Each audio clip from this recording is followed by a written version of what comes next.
Most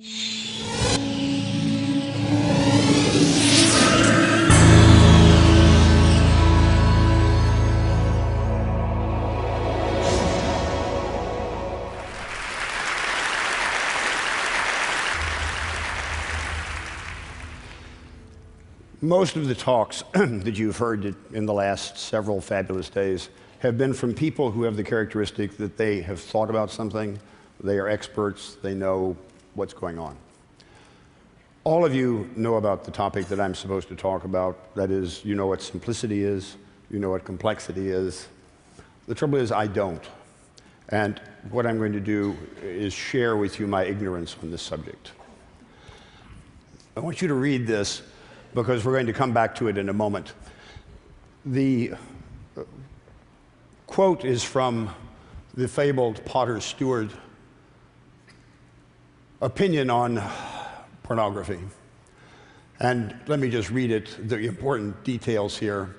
Shorthand description, hardcore pornography, and perhaps I could never succeed in intelligibly defining it, but I know it when I see it. I'm going to come back to that in a moment. So what is simplicity? It's good to start with some examples. A coffee cup, we don't think about coffee cups, but it's much more interesting than one might think. A coffee cup is a device, yes, which has a container, yes, and a handle, yes. The handle enables you to hold it when the container is filled with hot liquid, yeah. Why is that important? Well, it enables you to drink coffee, but also, by the way, the coffee is hot. The liquid is sterile, you're not likely to get cholera that way. So the coffee cup, or the cup with a handle, is one of the tools used by society to maintain public health. Scissors are your clothes, glasses enable you to see things and keep you from being eaten by cheetahs or run down by automobiles, and books are, after all, your education. But there's another class of simple things, which are also very important, simple in function, but not at all simple in how they're constructed. And the two here are just examples. One is the cell phone, which we use every day, and it rests on a complexity which has some characteristics very different from those that my friend Benoit Mandelbrot discussed, but are very interesting. And the other, of course, is a birth control pill, which in a very simple way fundamentally changed the structure of society by changing the role of women in it, by providing to them the opportunity to make reproductive choices. So there are two ways of thinking about this word, I think, and here I've corrupted the Potter Stewart quotation by saying that we can think about something which spans all the way from scissors to the cell phone, the internet, and birth control pills by saying that they're simple, the functions are simple, and we recognize what that simplicity is when we see it. Or there may be another way of doing it, which is to think about the problem in terms of what, if you associate with moral philosophers, is called the teapot problem. The teapot problem I'll pose this way. Suppose you see a teapot, and the teapot is filled with hot water. And you can then ask the question, why is the water hot? And that's a simple question. It's like, what is simplicity? One answer would be because the kinetic energy of the water molecules is high and they bounce against things rapidly. That's a kind of physical science argument. A second argument would be because it was sitting on a stove with the flame on. That's a historical argument. A third is that I wanted hot water for tea. That's an intentional argument. And since this is coming from a moral philosopher, the fourth would be that it's part of God's plan for the universe. All of these are possibilities. The point is that you get into trouble when you ask a single question with a single box for an answer, in which that single question actually is many questions with quite different meanings, but with the same words. Asking what is simplicity, I think, falls in that category. What is the state of science? And interestingly, complexity is very highly evolved. We have a lot of interesting information about what complexity is. Simplicity, for reasons that are a little bit obscure, is almost not pursued, at least in the academic world. We academics, I am an academic, we love complexity. You can write papers about complexity, and the nice thing about complexity is it's fundamentally intractable in many ways, so you're not responsible for outcomes. Simplicity, all of you really would like your Waring blender in the morning to make whatever a Waring blender does, but not explode or play Beethoven. You're not interested in the limits of these things. So what one is interested in has a lot to do with the rewards of the system, and there's a lot of rewards in thinking about complexity and emergence, not so much in thinking about simplicity.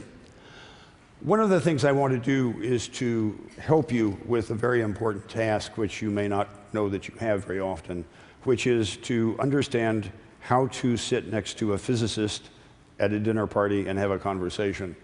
And the words that I would like you to focus on are complexity and emergence, because these will enable you to start the conversation and then daydream about other things. All right, what is complexity in this view of things, and what is emergence? We have actually a pretty good working definition of complexity. It is a system like traffic which has components. The components interact with one another. These are cars and drivers. They dissipate energy. It turns out that whenever you have that system, weird stuff happens. And you in Los Angeles probably know this better than anyone. Here's another example, which I put up because it's an example of really important current science. You can't possibly read that. It's not intended that you read it.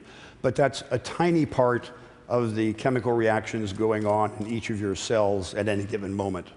And it's like the traffic that you see. The amazing thing about the cell is that it actually does maintain a fairly stable working relationship with other cells. But we don't know why. Anyone who tells you that we understand life, walk away. And let me reduce this to the simplest level. We've heard from Bill Gates recently. All of us, to some extent, study this thing called a Bill Gates. Terrific. You learn everything you can about that. And then there's another kind of thing that you might study, and you study that hard. That's Bono. This is Bono.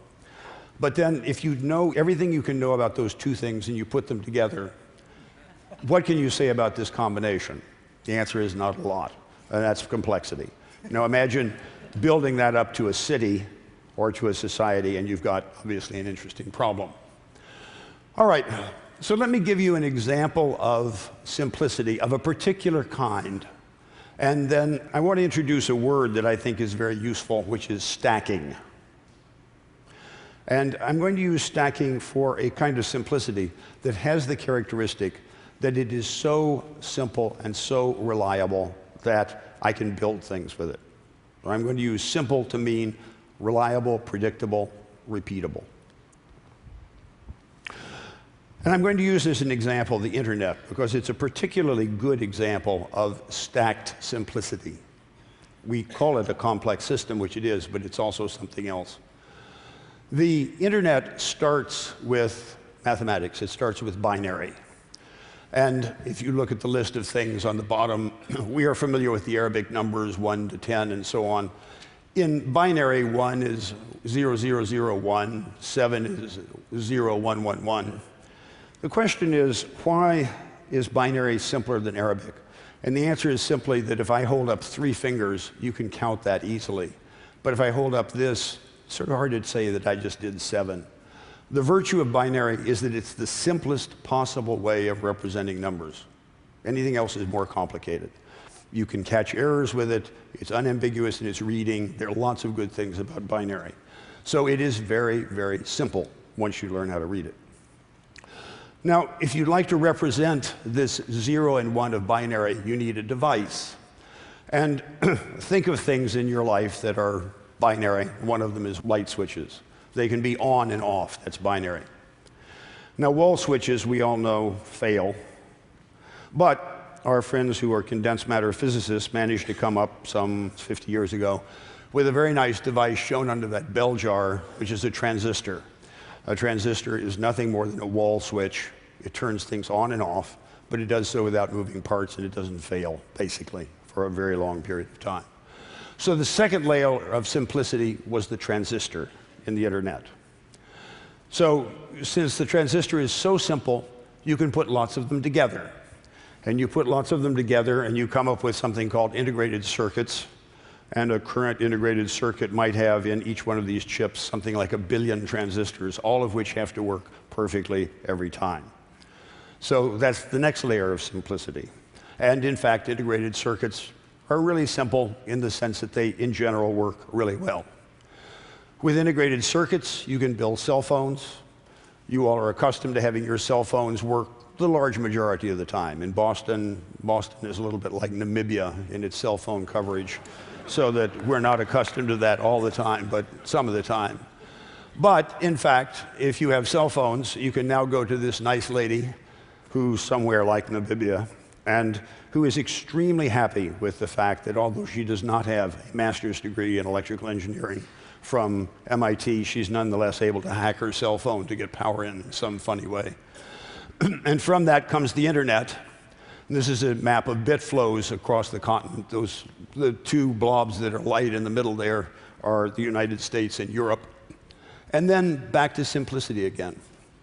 So here we have what I think is one of the great ideas, which is Google, which in this simple portal makes the claim that it makes accessible all of the world's information. But the point is that that extraordinary simple idea rests on layers of simplicity, each compounded into a complexity that is itself simple in the sense that it's completely reliable. All right, let me then finish off with 4 general statements, an example, and 2 aphorisms. The characteristics which I think are useful to think about for simple things. First, they are predictable. Their behavior is predictable. Now, one of the nice characteristics of simple things is you know what it's going to do in general. So simplicity and predictability are characteristics of simple things. The second is, and this is a real-world statement, they're cheap. If you have things that are cheap enough, people will find uses for them, even if they seem very primitive. So, for example, stones. You can build cathedrals out of stones. You just have to know what it does. You carve them in blocks, and then you pile them on top of one another, and they support weight. So there has to be function, the function has to be predictable, and the cost has to be low. What that means is that you have to have a high performance or value for cost. And then I would propose as this last component that they serve, or they have the potential to serve, as building blocks. That is, you can stack them. And stacking can mean this way, or it can mean this way, or it can mean in some arbitrary n-dimensional space. But if you have something that has a function and it's really cheap, people will find new ways of putting it together to make new things. Cheap, functional, reliable things unleash the creativity of people who then build stuff that you could not imagine. There is no way of predicting the internet based on the first transistor. It just is not possible. So these are the components. Now, the example is something that I want to give you from the work that we ourselves do. We are very interested in delivering healthcare in the developing world. And one of the things that we wish to do in this particular business is to find a way of doing medical diagnosis at as close to zero cost as we can manage. So how does one do that? This is a world in which there's no electricity, there's no money, there's no medical competence. And I don't want to spend your time in going through the details, but in the lower right-hand corner, you see an example of the kind of thing that we have. It's a little paper chip. It has a few things printed on it using the same technology that you use for making comic books, which was the inspiration for this particular idea. And you put a drop, in this case, of urine at the bottom. It wicks its way up into these little branches, no power required. It turns colors. In this particular case, you're reading kidney function. And since the healthcare worker of much of this part of the world is an 18-year-old with an AK-47 who happens to be out of work and is willing to go around and do this sort of thing, he can take a picture of it with his cell phone, send the picture back to where there is a doctor, and the doctor can look at it. So what you've done is to take a technology which is available everywhere, make a device which is extremely cheap, and make it in such a fashion that it is very, very reliable. If we can pull this off, if we can build more function, it will be stackable. That is to say, if we can make the basic technology of one or two things work, it will be applicable to a very, very large variety of human conditions, and hence extendable in both vertical and horizontal directions. Part of my interest in this, I have to say, is that I would like to, how do I put this politely, change the way, or maybe eviscerate the capital structure of the US healthcare system, which I think is fundamentally broken. So, let me close with my two aphorisms. One of them is from Mr. Einstein, and he says, everything should be made as simple as possible, but not simpler. And I think that's a very good way of thinking about the problem. If you take too much out of something that's simple, you lose function. You have to have low cost, but you also have to have a function. So you can't make it too simple. And the second is a design issue, and it's not directly relevant, but it's a nice statement. This is by Saint-Exupéry. And he says, you know you've achieved perfection in design, not when you have nothing more to add, but when you have nothing more to take away. And that certainly is going in the right direction. So what I think one can begin to do with this kind of cut at the word simplicity, which doesn't cover Brancusi, it doesn't answer the question of why Mondrian is better or worse or simpler or less simpler than Van Gogh, and certainly doesn't address the question of whether Mozart is simpler than Bach. But it does make a point which is one which, in a sense, differentiates the real world of people who make things and the world of people who think about things, which is there is an intellectual merit to asking how do we make things as simple as we can, as cheap as we can, as functional as we can, and as freely interconnectable as we can. If we make that kind of simplicity in our technology and then give it to you guys, you can go off and do all kinds of fabulous things with it. Thank you very much.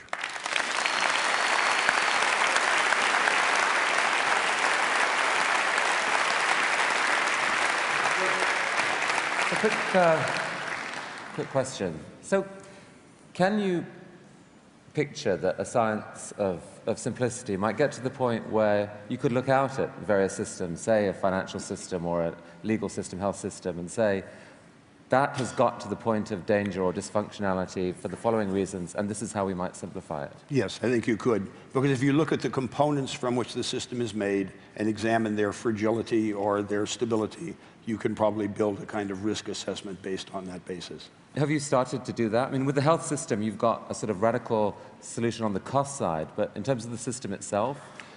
Well, no. How do I put that simply? No. That was a simple, powerful answer. Yes.